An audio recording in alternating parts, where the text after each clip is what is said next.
If you know the world that you want to build in the future, that's what's going to keep you going for years. Because for the world to believe and get behind a movement, and that's what every company is a movement, you really have to have that clarity of how you change the world from today to the world of tomorrow. Ankit Jain is an AI entrepreneur, health tech CEO and software investor.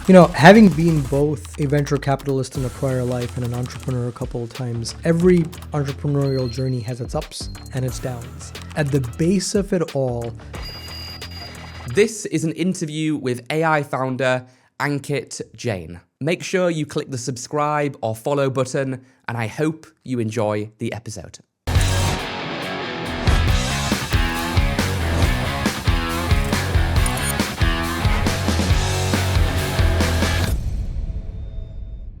So, Ankit, your company is backed by leading VCs. We're talking A16Z, Google Ventures, Kleiner Perkins, and so on.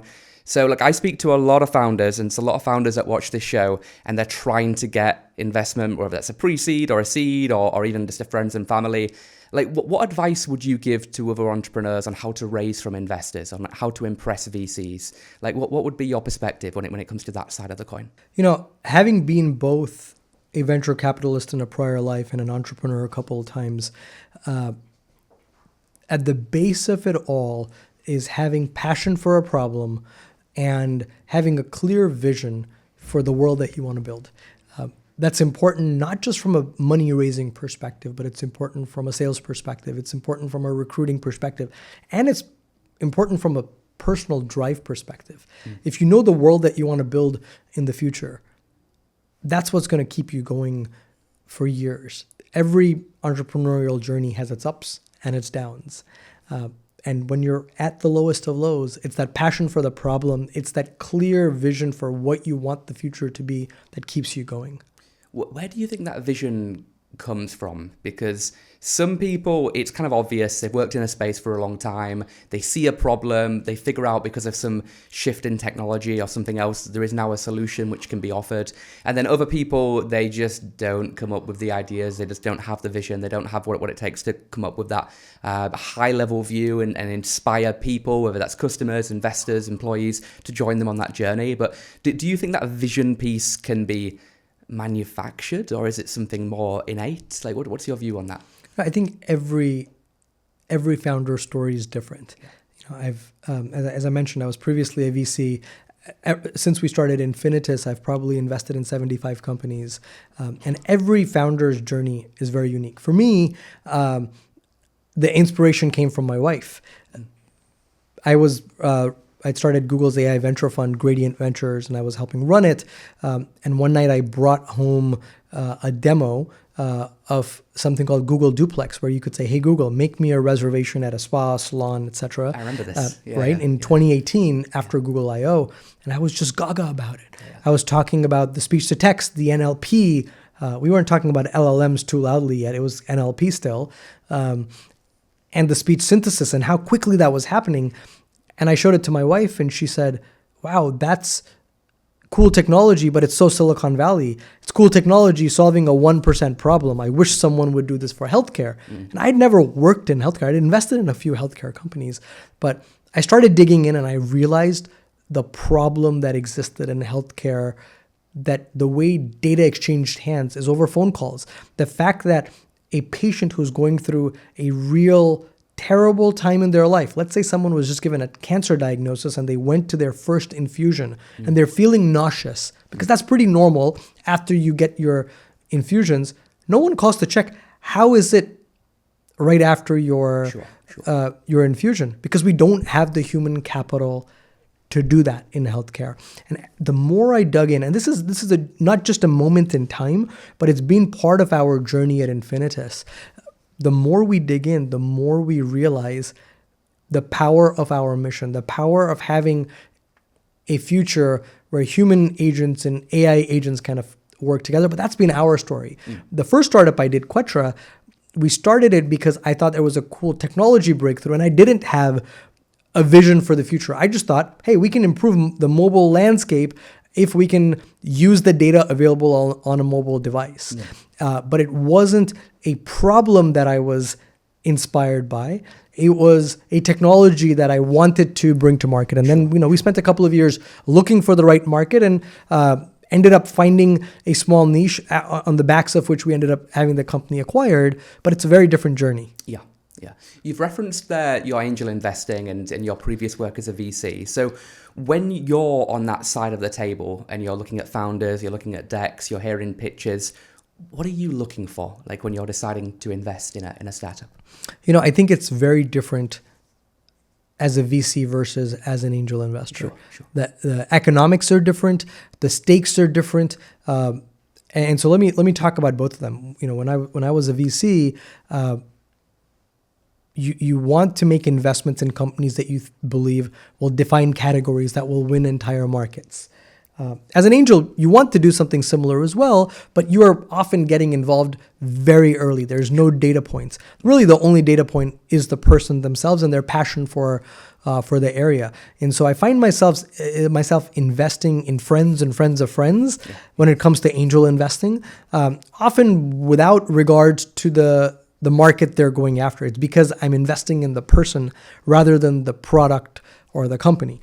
As a VC, you're looking at it as an investment in the space, an investment in the idea, the investment on the execution, depending on stage of the company, as well as the leadership team. So it kind of a dichotomy of how you make those investments. Yeah. I mean, like when I've angel invested, it's always been about the team and the people. Yeah. Because I know them, I trust them, I like them. I might have worked with them before. And whatever they're building, I mean, I want it to be directionally correct or in like a large enough TAM where I can get excited. But I know that the product's probably going to change, iterate like 5 times within a year. So it kind of doesn't really matter as much. Whereas with a VC, I mean, the same thing will happen, but it's slightly different. You are right, because it has to return the fund. Otherwise, like the investment is kind of pointless. Whereas as an angel, like it doesn't necessarily have to unicorn. It's great if it does, but I mean, there are other things at play there. One of the other things that I look for regardless is whether someone is bold, whether they're looking to incrementally change the world or take a swing at something really, really large. Because to make a small change, you have to have dreams that are bigger than that. And some people are very good at doing that. And they tell you that clear vision of the world today and the world tomorrow and how they're going to be that change agent. And others are going into the weeds and telling minutia that isn't the bigger picture. Because for the world to believe and get behind a movement, and that's what every company is a movement, you really have to have that clarity of how you change the world from today to the world of tomorrow. How do you think a leader can build that culture internally? Because there's a lot of companies out there who their employees, they see it as a job or a career, but they're not really in love with that mission, and they wouldn't use the word movement to describe it. But the best companies, they are a movement, they're a revolution, they are building a cult almost of people that want to do anything possible to make that a success. Like, where do you think the difference is between those that are just phoning it in versus those that are trying to really, really change the world? Like, how can a leader inspire that ethos within their team? I think the leader plays a big role, but I also think circumstances play a big role. And I think companies naturally have missionaries and mercenaries. It's important in the early days of a company to get only missionaries and try to figure that out. But it's natural as you scale up to start attracting mercenaries. As you start having press, as you raise money, as you show signs of success, people that want to make a quick buck or a slow buck are going to come there for those reasons. It's when you are challenged by the world that a lot of the mercenaries run away. Sure. Yeah. And that's the point in which most companies have a giant turnaround because it's the missionaries that push it forward. For some companies, it can be economic circumstances. Think about what happened with the crypto crashes. A lot of people fled crypto, and the people that were left were true believers in crypto, and they're now seeing a renaissance. It's fascinating to see that. The same thing is true at many of the AI lab companies, where you really had to be there for a number of years before the seeming overnight success. But it was the missionaries that pushed it forward. And I think, going back to an example like Uber, think about all the regulatory pushbacks they had in the early 2010s. And a lot of people who were there for the early ride that was doing well, that was when the company was doing well, left. The second time when the leadership team was flipped over by the board, a lot of folks that were mercenaries left. A lot of people that were missionaries said, we still believe in this mission of being that logistics transportation company in the world. And I think that company has done fascinatingly well in the last few years. So I think the leaders, of course, inspire confidence. They give that direction. But at the end of the day, it is success and failure that keeps missionaries together. Do you think mercenaries can become missionaries, or should a founder even try to make somebody because I would rather have missionaries in my team. I mean, there's something, there is a place and a time for mercenaries, and there is a quote, I think it was Jobs, who said, like, ultimately the missionaries are the ones that actually make most of the money anyway, because of them being willing to stick it out when times get tough, and if they get hit in the head by a brick, they'll just keep going anyway. So I get your point, but should a founder try to make a mercenary a missionary, or should they just try to focus on getting the right people to begin with? I think it's a fine balance. I think there are moments in time where mercenaries can be extremely impactful. They can show a level of urgency, a level of execution that sometimes your missionary that's in there for the long term doesn't have, because they realize it's a marathon. And sometimes you need the sprinters. And that injects energy in your missionaries as well. So I think both play an important role. And we've definitely seen people that came in because of the hype around Infinitus, the fact that we had seen a lot of success, the fact that we had raised as much money as we have, turn into real believers in the ability for technology and AI to change healthcare. And once you get that flip, that person's a missionary forever. Sure. This is a quick message to tell you about my company, Alpha AI.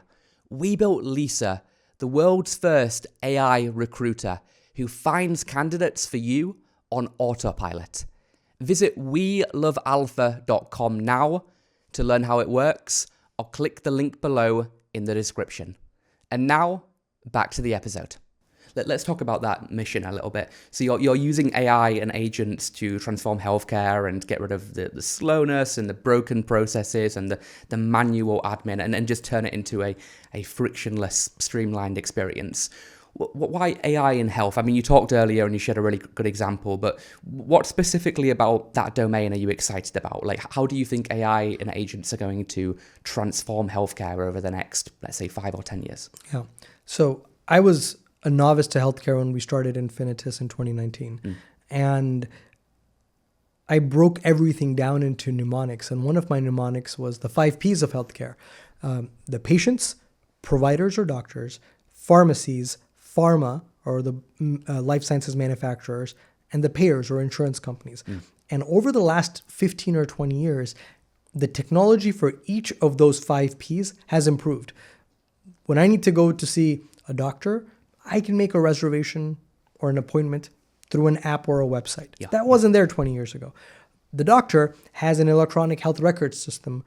It used to be files and paper 20 years ago. The insurance company has improved their utilization management and claims and all their systems. But what's still broken fundamentally is how these entities communicate with each other. It's all human driven. It's phone calls and it's faxes. And so when we think... Faxes? And faxes. Still? Yes. And many people have tried to get rid of faxes, but they keep coming back because they're the most effective way of sending paper from one place to another. Otherwise, you need a pigeon or a person I guess. to go drop it off. But phone calls and faxes are the primary method of data transport between these 5 Ps, right? So if you're a patient and you want to make an appointment and you have a complex condition, the only way you're going to make an appointment is to call your health system and say, well, I need to come in, get my test done in the morning. I'm going to drive an hour to it, test in the morning. After 2 hours, see the specialist. After that, if there's any other tests, schedule it. there's no online system that can do that complex scheduling for you. And sometimes you have to see multiple specialists in that day. If a patient needs to be educated before to self-inject themselves or of what to expect for their MRI, well, a nurse practitioner or a medical assistant or a nurse or sometimes even a provider will call the patient and walk them through it, educate them through that process, because that's the way for them to know we actually got through. An email or a text message might not be read. But a phone call where you get the other person on the line, you know you got the information through. So that's how data transforms itself, or data passes hands. And what we're building at Infinitus is that agentic communication platform. So we can help all these entities that want to modernize communicate with each other using AI agents rather than needing human agents. Because right now, there is an immense shortage of humans in healthcare. Everything is reactive. We wait for the patient and their families to pound the table before doing something. Because then we know it's an emergency, and we're all good at fighting fires. Yes, yes. On the other hand, the opportunity is for us to get ahead of problems so that US healthcare and healthcare in general around the world isn't reactive. It can be proactive, because my grandma always said, prevention is better than cure. Yes. And right now we're in a system that really tries to fix problems rather than prevent problems. And we have an opportunity to fix that. Got it. I mean, if it works and as the technology gets better and better and better, that can transform everything and really save lives and help a lot of people, which is incredible. I speak to a lot of people on this podcast, and they are building, I mean, it's cool, but it's a CRM for a bank or something. And that's fine, but how much good is that doing for the world? I don't know. Whereas when you're building something where as the business grows and grows, it adds more and more value to the world, then that's obviously quite a rewarding feeling, I imagine. Very much so. And I think for our team, there's a number of things that we measure. We measure how much time we're creating for healthcare. Yeah. Every time we automate a process, we go, hey, there's a healthcare worker who didn't do this 30 minutes of work, which means they could spend that 30 minutes with a family who's going through a hard part of their life, and just be there for them and answer questions and open resources. Otherwise, they would say, sorry, I have to go handle something, pick up a phone and make a phone call. Yes, exactly. Okay, so this isn't your first time building a company. You're a second time founder, a repeat founder. I often find that people that have done this a couple of times, they have they've forgotten more about building a company than most first-time founders have even learned to begin with. So what are you doing differently this time? What did you learn from your first startup, and what are you applying that you've learned to make this process better or easier? I would say less stressful, but this is not easy, is it? It's always stressful. So how are you making better decisions as a result of running a company before? I think every journey, as I said, is unique. The journey that we had at Quetra is very different than the journey we're having here. That was a technology-centric, not really thinking about the business journey. Yeah. This one, we started with a problem statement. We started with the problem that the way data exchanged hands, knowledge exchanged hands was phone calls. And then we said, how do we solve it? So we knew the buyers existed. We knew the problem existed. And it was upon us, the technologists, to be creative to come up with a solution. But as we are going through this journey, we've realized there's some interesting roadblocks. There's technology roadblocks. So we've had to be innovative in how to use large language models, but guarantee zero hallucinations. We have a pretty unique safety story in the market, which allows us to sell to entities that are very conservative from a safety perspective. Sure. We've had to realize that there are certain policy decisions that were made decades ago that weren't made for a world with AI agents. So I spent some of my time not just thinking about what I did last time around as a founder, which was product, sales, and hiring, but product, sales, hiring, but also driving policy changes in the country. What does it mean in the world of healthcare? You can't exchange protected health information without the right kind of authentication. And all this is governed by certain policies under what are called HIPAA policies. But HIPAA policies were written and evangelized in a world for human agents. And most people don't know what it means to authenticate an AI agent. Is it the same as authenticating a human agent? Should AI agents be treated differently? And there's a lot of vagueness. And when in doubt, the law says don't share information. Because if you share it with the wrong party, you can be fined. Your right to do business can be revoked. So it's better to be conservative than liberal. And so that means we have to spend some time investing in moving the policy world forward as well. I never thought about those kind of things as a first-time founder. I'm spending a lot more time thinking about company culture, about what we invest in, how do we make sure that what a few folks really get because of their interactions with folks outside the company, everyone gets. Because again, the mission is to change healthcare. And whether you are the individual contributor engineer or the salesperson who's out with customers, you need to have a shared language, have a shared empathy for the problems we're solving so that we can all together take the ball forward. The lack of health experience is mind-blowing to me because like I spent a decade in recruiting, and because of that I was able to build an AI recruiter product which is very, very powerful and growing. If I was to go into a domain I've never been involved in before, it would be kind of scary and terrifying to build. How did you go about learning the space as you were building in it effectively? Did that like lack of domain knowledge make you hesitant to do that? Like what was your view around this? I think there's two sides of this.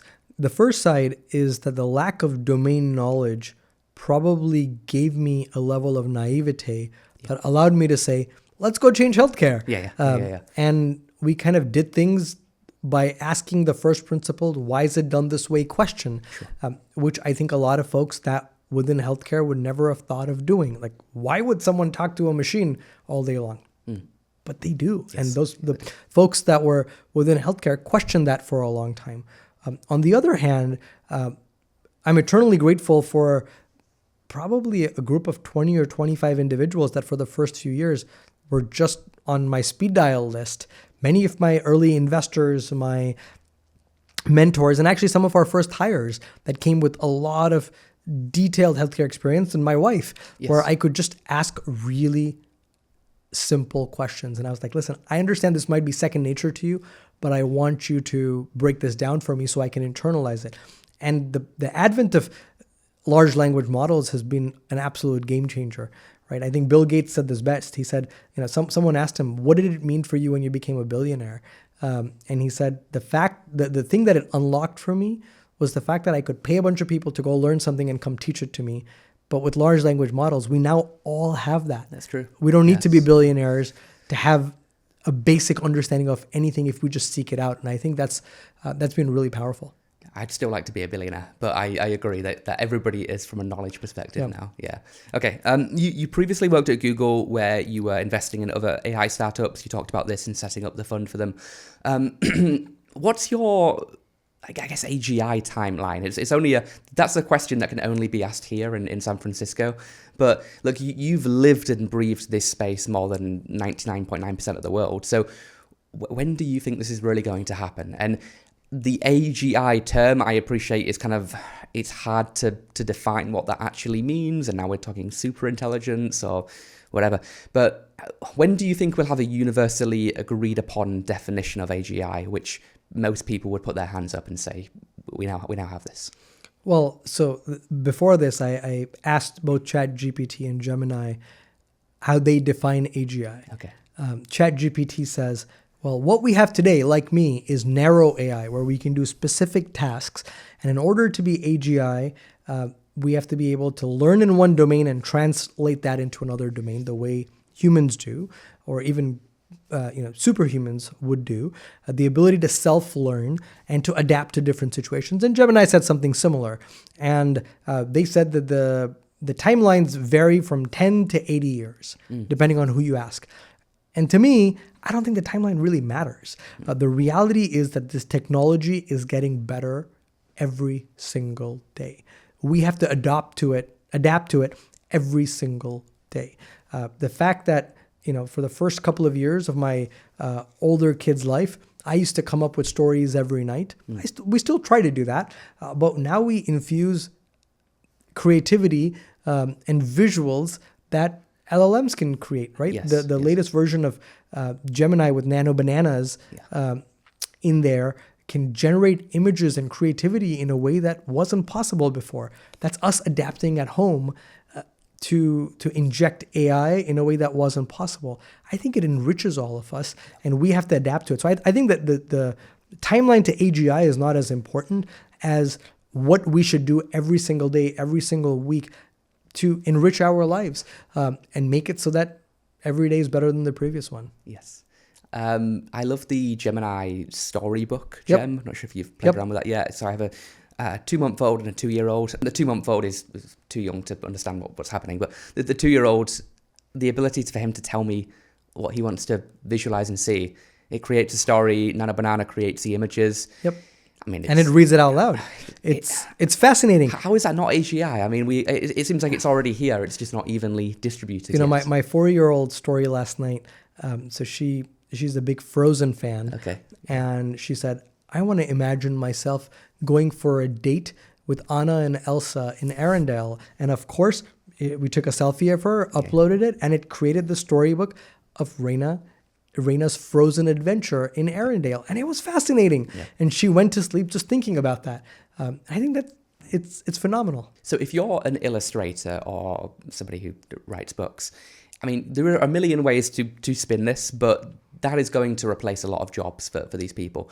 Now, it will be used as a co-pilot to begin with, and it'll make them better and be able to produce more artwork and write more, but ultimately there will become a point where that replaces that function, and sure, jobs will be created in the AI world off the back of that, but jobs will be lost simultaneously. Now, both of our companies use AI voice to automate manual processes. Like you do it in health, I do it in recruiting, and we're certainly creating a lot of jobs by doing this. I think you had a great answer earlier about how there is a shortage of health people. So like we need to create these jobs, these virtual jobs, because there isn't enough people to manually do it. Is that your approach when it comes to this? Or do you think AI is going to like really transform the labor market over the next couple of years? Are we going to be in a situation where we have mass job displacement? It doesn't have to be in your world, but just across other areas. We see Livable being the AI software engineer or Claude, fill in the Replit, the Bolt, whatever. We see it happening with designers, with Gamma and with Midjourney. We see it happening with video, with Runway and other technologies, and then we see it in healthcare and recruiting. Like, what's your view on the labor market? How is AI going to change all of this? So a couple of comments. The first one is that I think there's a lot of markets that are bigger than they are today. In previous life, we saw that Uber expanded the paid transportation industry, right? Uber singularly is larger than the taxi business that existed in the US. If you just look at the US market, and probably equivalent in every country. Most of us didn't take taxis as much as we take Ubers today. It's true that the TAM in their seed deck is now a tiny percentage of the revenue that they do. And that was the TAM. Correct. And I think the same thing is true in many industries, and we don't realize it, because I think what AI does is it creates an abundance of resources in a way that most of us couldn't imagine. So the illustrator example I think is fascinating. I would never have paid an illustrator to come up with a storybook for my kid. That's just not something I would have done. On the other hand, I am using the AI illustrator to do that. So I think the TAM is increasing, and I think the value of folks doing unique creative work will continue to accrue. I don't think that's going to be displaced. They will have to adapt. They will have to up the game. They will have to change as times change. But I think the TAM is exploding as we speak in many markets. In markets like healthcare, where I spend all of my time, the problem is different. We have a shortage of healthcare workers. We don't have the ability. Patients are getting delayed to get on therapy. Patients don't have the resources. The entire system is reactive instead of proactive. And so injecting AI isn't going to, in my opinion, change the labor market for years to come. Is it a hypothetical that at some point we will have perfect machines that can do everything? Sure. But in the medium to long term, I see as AI as complementing the system and helping us build the healthcare system that we all know is better than the one we have today, and the one that will help us and our loved ones live healthier lives.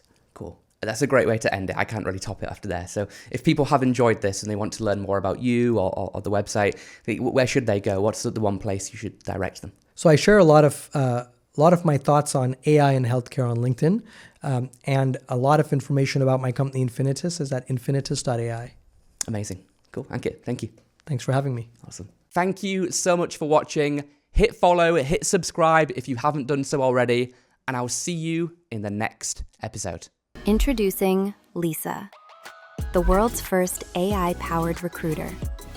She's an AI agent who works 24/7, screening candidates on autopilot, conducting interviews in 30 different languages, uploading all the best candidates to your applicant tracking system. Hire 10 times faster at 90% lower cost and significantly improve the candidate experience. Visit welovealpha.com to start your free trial now.